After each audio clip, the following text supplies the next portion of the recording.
안녕하세요, 풀비예요. 저는 디저트처럼 연유 뿌리고 아이스크림이랑 과일 잔뜩 얹어서 먹는 와플도 좋아하지만 계란이랑 베이컨 아니면 치킨 텐더랑 한 끼 식사처럼 먹는 와플도 좋아해요. 한 끼 식사로 먹는 와플인 만큼 밀가루 양은 줄이고 오트밀을 넣고 맛있게 만들어 봤어요. 먼저 버터를 녹여서 식혀줄게요. 밀가루를 넣지 않고 만드는 오트밀 와플 레시피도 더보기란에 적어 놓을게요. 버터 대신 같은 양의 향이 강하지 않은 오일을 넣고 만들 수 있어요. 오트밀이 베타글루칸 성분이 함유되어 체내 독소와 숙변 제거에 좋다고 들었는데 저는 맛있어서 좋아해요. 들어가는 재료를 자세히 보여드리기 위해 가루 종류를 따로 계량했는데 굳이 이렇게 하지 않고 다른 재료들과 한 번에 계량해서 만들어도 괜찮아요.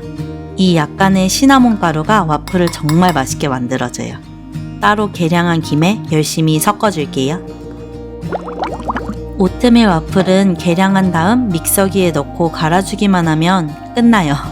정말 쉽죠? 근데 맛은 진짜 끝내줘요.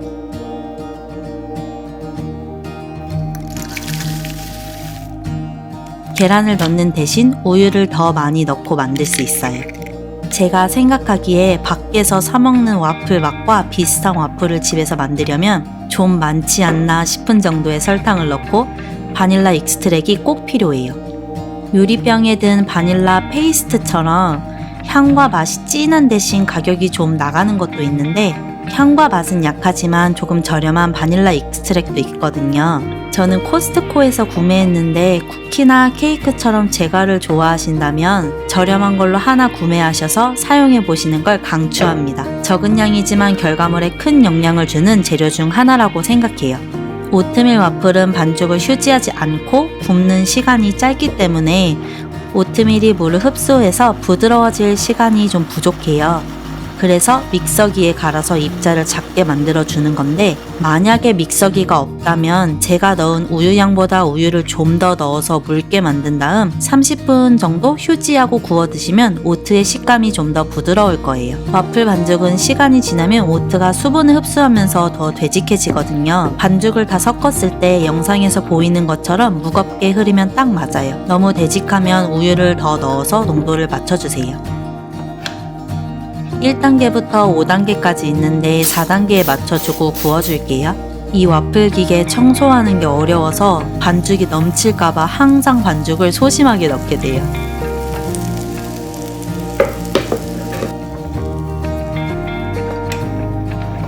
고소한 오트밀 냄새, 먹어보지 않아도 엄청 맛있을 거란 걸 알 수 있어요.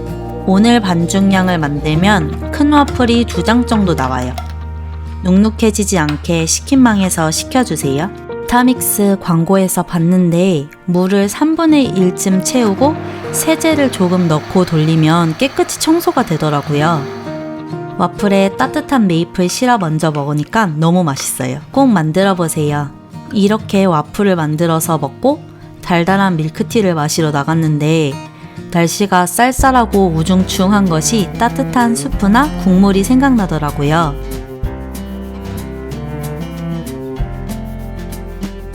오는 길에 홀푸드에 들려서 브로콜리 체다 스프 재료를 사왔어요.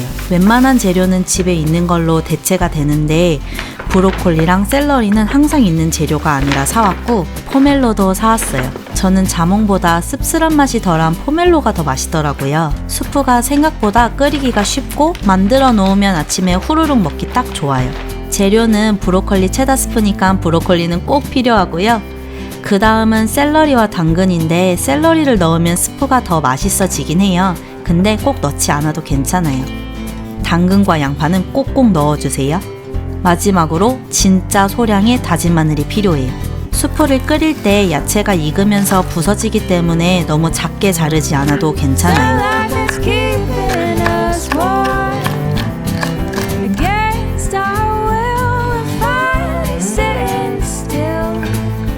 당근은 채를 썰어서 넣으면 더 보기 좋은데 집에 있는 당근이 얇아서 너무 두껍지 않게 대충 잘라줄게요.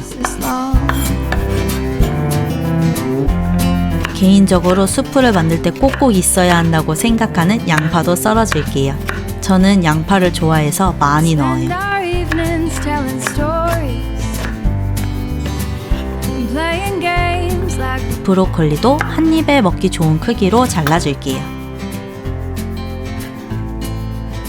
요리할 때는 정확히 계량하지 않아서 느낌으로 알려드릴게요. 양파랑 당근의 양은 취향에 따라 늘려도 괜찮은데 샐러리는 많이 넣으면 맛이 강하게 나니까 좀 조절해주세요. 오늘 양만큼 끓이면 한 7, 8인분 정도 돼서 4인 가족인 저희 가족이 2번 정도 먹을 양이에요.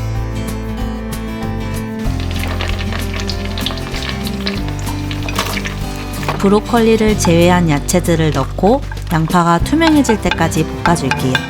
5분에서 7분 정도 걸려요.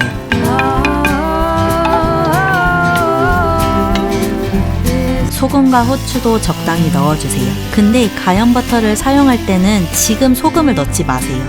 전에 그릴 용품 살 때 산 후추 그라인더 있잖아요. 후추는 잘 갈리는데 이 몸통 부분이 좀 더 길었으면 편했을 것 같다는 생각이 들어요. 손잡이를 돌리는 손목은 이제 괜찮은데 몸통이 짧아서 손이 크면 잡기가 어려울 것 같아요.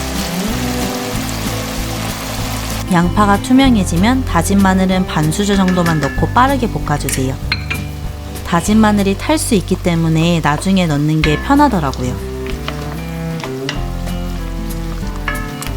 저희 가족은 브로콜리 체다 스프는 좀 걸쭉하게 먹는 걸 좋아해서 버터와 밀가루를 거의 1:1로 넣고 만들어요. 좀 더 묽은 스프를 좋아하시는 분들은 밀가루를 3분의 1 정도 적게 넣어주세요. 밀가루를 넣고 밀가루가 익는 고소한 냄새가 날 때까지 중불에서 볶아주세요. 근데 이게 처음에 만들 때는 밀가루가 익었는지를 알기가 어려울 수가 있거든요. 그냥 3분에서 5분 정도 타지 않게 볶아주면 충분히 익을 거예요. 저는 소금이 적게 들어간 치킨 스탁을 넣어줄게요.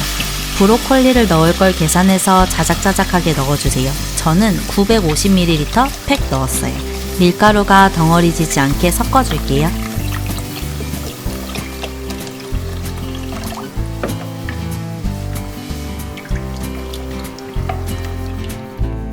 당근을 넣지 않거나 너무 적게 넣으면 이렇게 노란색이 나오지 않아요.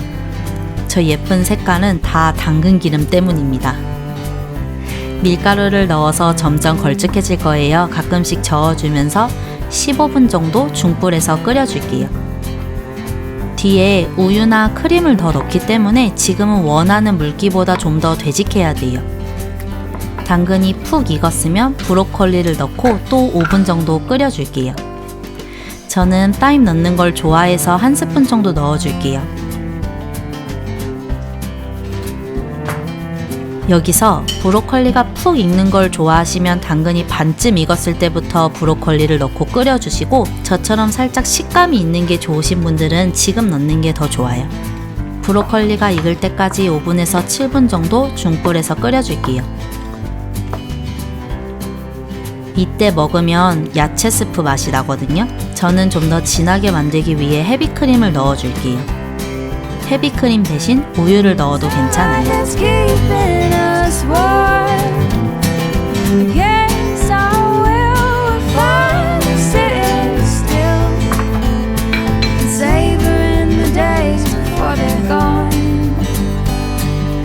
지금 간을 보고 부족한 간은 소금으로 맞춰주세요. 뒤에 치즈를 넣기 때문에 살짝 간을 모자란 듯하게 맞춰야 돼요. 소금을 넣고 후루룩 한번 끓이고 불을 꺼주세요. 이 부분이 중요한데요.